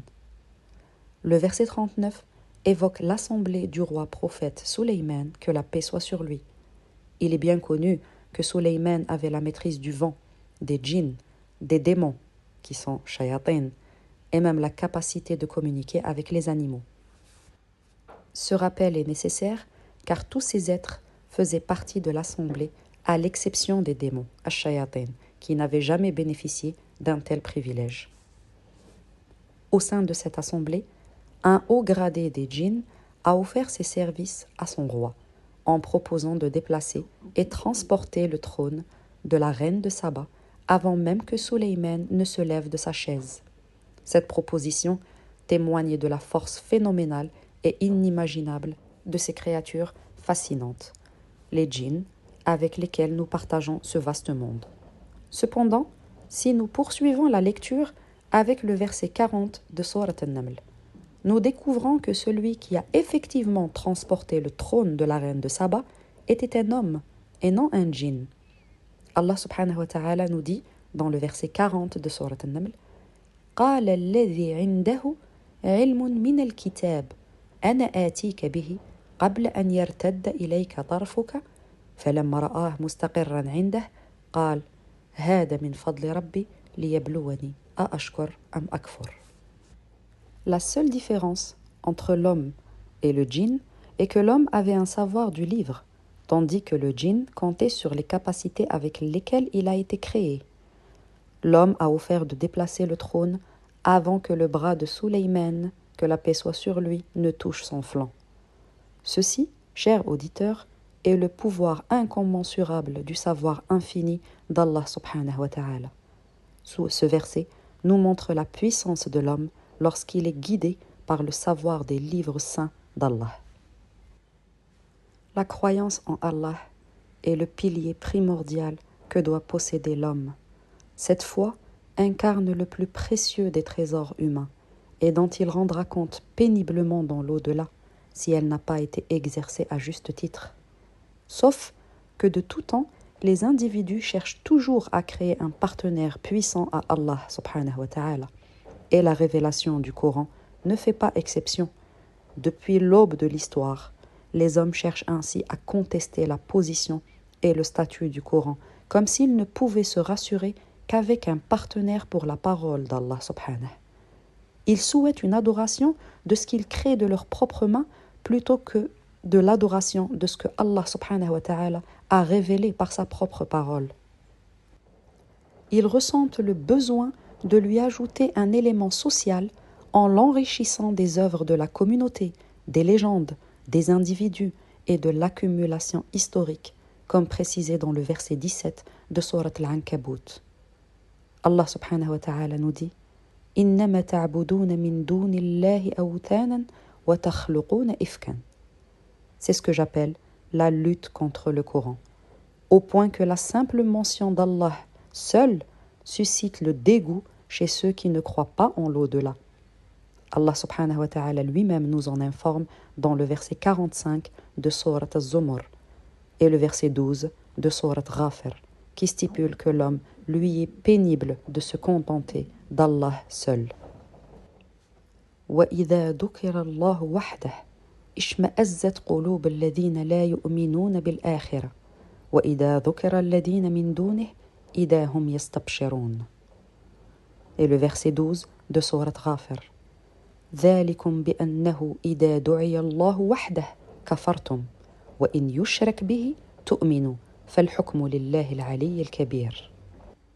Par voie de conséquence, le Coran seul devient une parole mentalement inconfortable pour eux. Cette unicité est dérangeante pour les instincts collectifs inférieurs. C'est pourquoi ils luttent contre la parole d'Allah en lui attribuant un partenaire, de sorte que le Coran ne puisse pas parler en son propre nom, mais seulement à travers la voix de son partenaire. Cette injustice est l'une des formes les plus graves de polythéisme, ash-shirk billah. Selon ce qui a été observé, les êtres humains ont mis en place 4 entités sociales qu'ils ont érigées comme partenaires du Coran. La lutte des courants religieux contre le Coran, la lutte des langues anciennes contre le Coran, la lutte de la science contre le Coran et la lutte de la société contre le Coran. La lutte des langues anciennes contre le Coran. Nous allons projeter la lumière sur les aspects ambigus laissés par l'histoire. Nous replacerons dans leur contexte les vérités ensevelies depuis plus d'un millénaire. Au cours des siècles, nombre de chercheurs et linguistes ont voué leur existence à l'étude des langues anciennes, de leurs origines et de leur structure, sans accorder la même considération aux mots du Coran. Pourtant, le Coran seul est le maître suprême de toutes les sciences réunies et combinées. Cependant, il n'a pas figuré parmi les priorités de ces linguistes durant les premiers siècles. Par voie de conséquence, cette négligence s'est répercutée sur nous aujourd'hui. Cette répercussion est dramatique, puisque ces linguistes ont catégorisé une centaine de mots coraniques, environ 120 mots, affirmant qu'ils n'étaient pas arabes, mais importés de langues anciennes. Annihiler les paroles arabes de Dieu n'était rien de moins qu'un stratagème visant à le soumettre à l'histoire, aux explications qu'ils ont choisi de donner à ces termes et à manipuler ces explications à leur convenance. Car si nous perdons son arabicité, nous perdrons automatiquement son sens et ce qu'il a de précieux à nous enseigner. Ceci, chers auditeurs, est l'une des images les plus puissantes de lutte contre le Coran. En exemple, nous avons dressé la liste des mots qu'ils ont attribués à d'autres langues et nous expliciterons certains de ces mots afin de vous éclairer. Le premier mot est le mot « Azar ». Les linguistes soutiennent qu'il est d'origine akkadienne. Ce terme est le nom porté par le père du prophète Ibrahim, que la paix soit sur lui. Cependant, ce mot est authentiquement arabe. Il décrit simultanément la fonction du père d'Ibrahim, pas uniquement son nom, et tire ses racines des mots wizara, wizra et azri, ce qui signifie porteur de charges lourdes et hautes responsabilités. Plus précisément, un premier ministre. Le deuxième mot est Iblis, connu en français sous le nom de Lucifer. Les linguistes prétendent que ce mot est d'origine sémitique occidentale. Pourtant, il décrit un trait de caractère arabe qui est al-mublisoun, et il est tiré du mot beles, ce qui signifie celui qui s'est condamné dans un espace confiné et exigu. Ce mot est arabe et existe depuis la création d'Adam. Il décrit aussi un espace petit ou en un endroit limité. Les étrangers, al-ajamiyoun, notamment les Grecs, se l'ont approprié pour décrire une ville ou une cité fermée. Polis. Quand on entend le mot place, qui est beles, ce terme désigne un endroit très petit qui suffit uniquement à y être sans avoir une grande liberté de mouvement. Et quand on entend le mot bolis, sa mission est de limiter les mouvements et restreindre la liberté des criminels pour les contenir dans un endroit très petit et limité aussi. Le troisième mot est kafour. Le mot kafour, emprunté à l'arabe, a été baptisé par les linguistes comme d'origine perse ou farsi, et plus couramment transcrit en français par le terme camphre. Il s'agit d'un mot bel et bien arabe qui tire ses origines de la racine du mot kufr et qui signifie occulter et dissimuler la vérité. Dans la même veine apparaît le mot kafour, qui est une substance aromatique qui sert à masquer, à occulter et à dissimuler les effluves désagréables et les odeurs indésirables, souvent encapsulées dans de petits sachets que l'on suspend à l'intérieur des armoires. Le quatrième mot est le mot kautar. Le mot kautar est incorrectement attribué à une origine cananéenne, alors qu'il est d'ascendance purement arabe. Il puise ses racines dans le mot kathir, qui exprime l'idée de quantité ou de profusion. Il incarne l'aspect positif de l'abondance, de la richesse dans toutes ses dimensions, des ressources de substance, de l'opulence et de tout ce qui est accordé à l'homme pour alléger son parcours terrestre et céleste.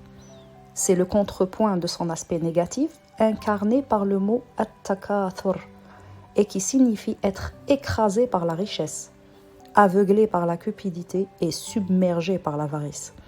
Il est important de vous préciser que 2 grandes sourates du Coran portent les noms de ces 2 mots, sourate at-takathur et sourate al-Kawthar. Les populations résidant dans la péninsule arabique, le Moyen-Orient, le Maghreb et d'autres régions parlant la langue arabe ont certes préservé une large partie de la langue arabe. Cependant, cela ne sous-entend pas qu'ils détiennent la totalité des mots et des définitions de cette langue originelle. En effet, chaque population conserve dans sa mémoire collective les termes qu'elle emploie quotidiennement et socialement, reléguant par conséquent dans l'oubli ceux qui sont moins couramment utilisés. Néanmoins, le Coran a été révélé en intégrant l'ensemble des termes arabes, les mêmes qui furent révélés à Adam. Même si la mémoire collective arabe les a progressivement oubliés, le fait que ces mots aient refait surface avec le dernier prophète, Mohammed, que la paix et la bénédiction soient sur lui, témoigne de leur importance vitale pour l'humanité tout entière. Le Coran est plus arabe que les Arabes eux-mêmes, car Allah l'a qualifié d'arabe, sans pour autant attribuer cette qualification aux hommes. Si les linguistes ne connaissent pas tous les mots arabes, cela ne signifie pas que ces mots ne sont pas arabes. L'homme n'est pas la référence de Dieu, ni son critère pour déterminer si le Coran est véritablement arabe ou pas. Les linguistes ont affirmé qu'il existe plus de 120 termes d'origine étrangère dans le Coran. Cependant, Allah subhanahu wa ta'ala a déclaré qu'il est entièrement et exclusivement arabe. Il vous incombe donc de faire un choix lourd de conséquences, pour différencier les véritables croyants en Allah et ceux qui prétendent l'être. Celui qui a révélé le Coran est celui-là même qui connaît tous les sons et les termes de l'univers, qu'ils soient arabes ou non arabes. Nous avons présenté 4 exemples de ces mots dans cette vidéo, mais les 120 termes sont tous minutieusement détaillés dans le livre du professeur Tariq Samir qui sera prochainement disponible à la vente dans notre boutique, Inch'Allah, en langue française pour les francophones et en langue arabe pour les arabophones. Le conflit émergent entre les linguistes et le Coran est adroitement exploité par ceux qui souhaitent remettre en question l'authenticité de ce dernier et ébranler l'unicité d'Allah subhanahu wa ta'ala. En fragmentant le Coran et en promouvant sa division en plusieurs langues, ces individus ont semé la discorde dans votre esprit, remettant ainsi en cause l'unicité du Coran. Par conséquent, cela a fissuré l'unicité d'Allah dans vos cœurs sans même que vous en soyez conscient. Cette stratégie de fragmentation n'est pas fortuite. D'une part, elle vise à diviser dans votre esprit l'unicité du Coran, et d'autre part, elle pointe sur le fait qu'Allah subhanahu wa ta'ala s'est trompé dans plus de 10 versets affirmant que le Coran est entièrement arabe. À cause de cela, vous chercherez désormais d'autres ouvrages avec des explications purement humaines et sociales, historiques aussi, car ils vous ont persuadé que le Coran n'est pas véritablement arabe. Cependant, il existe 10 versets qu'Allah subhanahu wa ta'ala lui-même affirme son arabicité. Le premier verset est le verset 103 de sourate An-Nahl. وَلَقَدْ نَعْلَمُ أَنَّهُمْ يَقُولُونَ إِنَّمَا يُعَلِّمُهُ بَشَرٌ لِسَانُ الَّذِي يُلْحِدُونَ إِلَيْهِ أَعْجَمِيٌّ وَهَذَا لِسَانٌ عَرَبِيٌّ مُبِينٌ. Dans le verset 103 de sourate An-Nahl, Allah nous met en garde contre les linguistes qui tenteront de substituer l'essence purement arabe du Coran.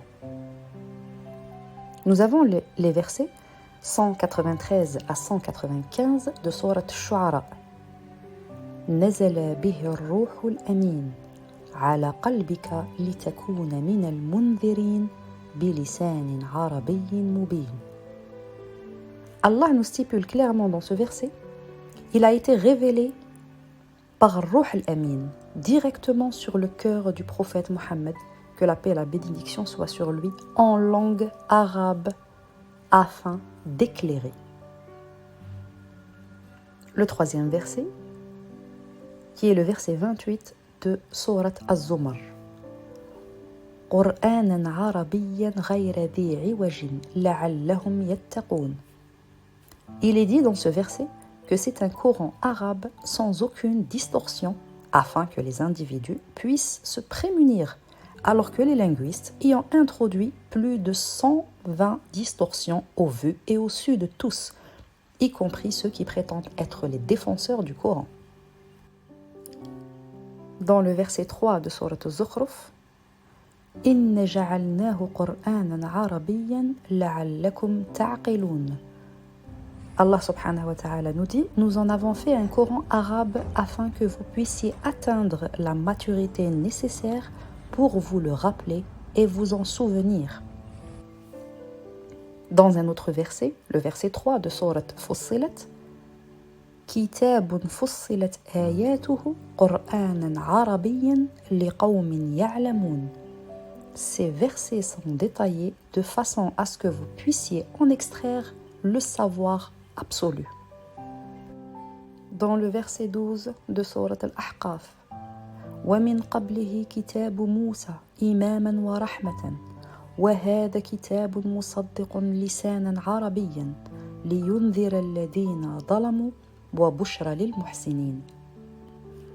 Dans le verset 12 de Sourate Al-Ahqaf, Allah nous dit, avant lui, il y a eu le livre de Moussa, que la paix et la bénédiction soient sur lui, un guide pour les peuples et une source de savoir.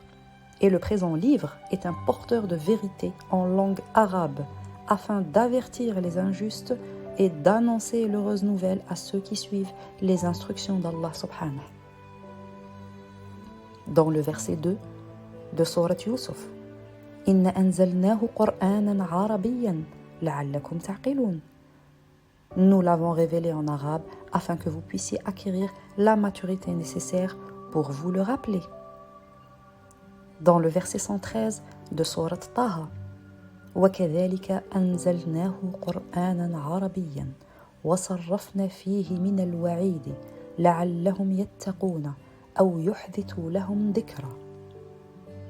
Il est dit, ainsi nous l'avons révélé, lecture absolue arabe, et catégorisant dans le détail les avertissements et les dangers de la vie, afin qu'ils puissent se protéger, ou bien qu'ils puissent reconstituer les événements historiques véritables. Dans le verset 7 de Sourate Shura, وَكَذَلِكَ أَوْحَيْنَا إِلَيْكَ قُرْآنًا عَرَبِيًّا لِتُنذِرَ أُمَّ الْقُرَى وَمَنْ حَوْلَهَا وَتُنذِرَ يَوْمَ الْجَمْعِ لَا رَيْبَ فِيهِ فريق في الجنة وفريق في السعير. Il est dit, et c'est ainsi que nous l'avons révélé en arabe, afin que tu puisses avertir non seulement ceux qui maîtrisent déjà l'arabe, al-Qura, mais aussi tous ceux qui se trouvent autour, et avertir du jour où vous serez tous rassemblés, que vous y croyez ou non, une partie ira au paradis et une partie en enfer. Dans le verset 37 de Sourate Al-Ra'd, وَكَذَلِكَ أَنزَلْنَاهُ حُكْمًا عَرَبِيًّا وَلَئِنِ اتَّبَعْتَ أَهْوَاءَهُمْ بَعْدَ مَا جَاءَكَ مِنَ الْعِلْمِ مَا لَكَ مِنَ اللَّهِ مِنْ وَلِيٍّ وَلَا وَاقٍ. Il est dit, et nous l'avons révélé en loi arabe. Et si tu venais à prêter l'oreille à leur théorie, après que la connaissance et la science pure t'ont été révélées, tu te détourneras du chemin d'Allah et tu ne disposeras plus d'aucun protecteur. Ceci pour vous dire, chers auditeurs, qu'Allah subhanahu wa ta'ala n'abandonnera jamais ses créatures à la merci du temps et encore moins à celle de l'histoire et de ses linguistes. Il est là, constamment présent à nos côtés, offrant à l'humanité la plus sublime des bénédictions qui soit, son dernier livre, car il est la manifestation suprême de sa miséricorde infinie. Cependant, les linguistes, dans leur prétention de maîtriser les langues anciennes, ont engendré des conséquences dramatiques, Les retombées de cette lutte entre les langues anciennes et le Coran sont multiples. En voici quelques exemples, bien que cette liste ne soit pas exhaustive.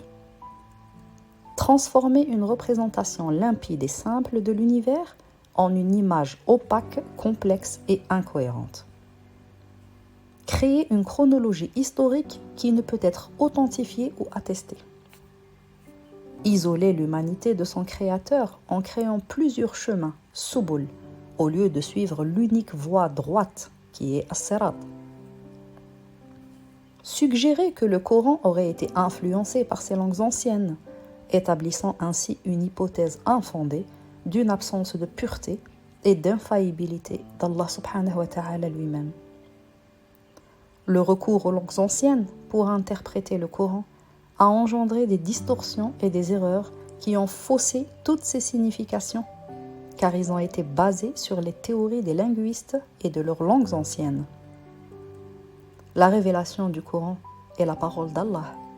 Elle ne descend pas selon les mots et les descriptions de la société, car quelle que soit la grandeur des langues humaines, elles n'arriveront jamais à appréhender pleinement le sens naturel de l'immensité de l'univers qu'Allah subhanahu wa ta'ala a lui-même enseigné à Adam en personne, attesté dans le verset 31 de Sourate al-Baqarah. وَعَلَّمَ آدَمَ الْأَسْمَاءَ كُلَّهَا. La langue arabe est fondamentalement liée à l'univers et au Coran. Et il est impératif de comprendre cette réalité afin d'appréhender pleinement son message. Les croyants doivent rester vigilants face aux tentatives de déformer la vérité, de semer le doute et persévérer dans l'approfondissement de leur connaissance du Coran dans sa langue originelle. Ceci est primordial, y compris pour ceux qui ne maîtrisent pas l'arabe. C'est dans cette optique qu'il existe des professeurs, des enseignants et des institutions telles que nous s'efforcent de transmettre fidèlement la parole d'Allah sans altération ni manipulation pour faciliter leur compréhension sans transformer les versets d'Allah subhanahu wa ta'ala. Nombre d'entre vous nous reprochent de ne pas traduire les versets coraniques. La raison pour laquelle nous ne les traduisons pas est qu'il est tout simplement interdit de les traduire et de les altérer, car par cette action, vous déformez la parole d'Allah et lui donnez un sens complètement opposé à celui qui devait être véhiculé. Nous récitons les versets authentiques en arabe tels qu'ils sont, et nous nous efforçons de les expliquer dans la langue que vous comprenez. L'objectif de ceux qui cherchent à attaquer l'authenticité et l'arabicité du Coran de manière préméditée ou inconsciente est de semer le doute et de remettre en question les fondements de la foi.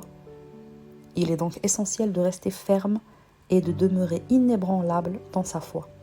Si vous êtes convaincu qu'Allah subhanahu a révélé son dernier livre en arabe, et de ne pas se laisser influencer par des arguments basés sur des suppositions humaines infondées.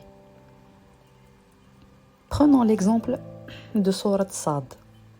Sad n'est ni une phrase ni un mot, c'est simplement une lettre en arabe qui porte en elle des instructions pour une discipline de vie extraordinaire. Cette lettre alphabétique arabe, par sa seule présence, offre une guidance qui remplirait plusieurs tomes de livres. Alors qu'en est-il d'un verset entier ? La question se pose alors, comment traduire cette lettre ? Et comment pourrions-nous tirer une discipline de vie si celle-ci était traduite par exemple en français, en anglais ou en mandarin ? La réponse est tout simplement impossible, car l'arabe est une langue divine créée à partir de l'univers lui-même et non pas une création humaine.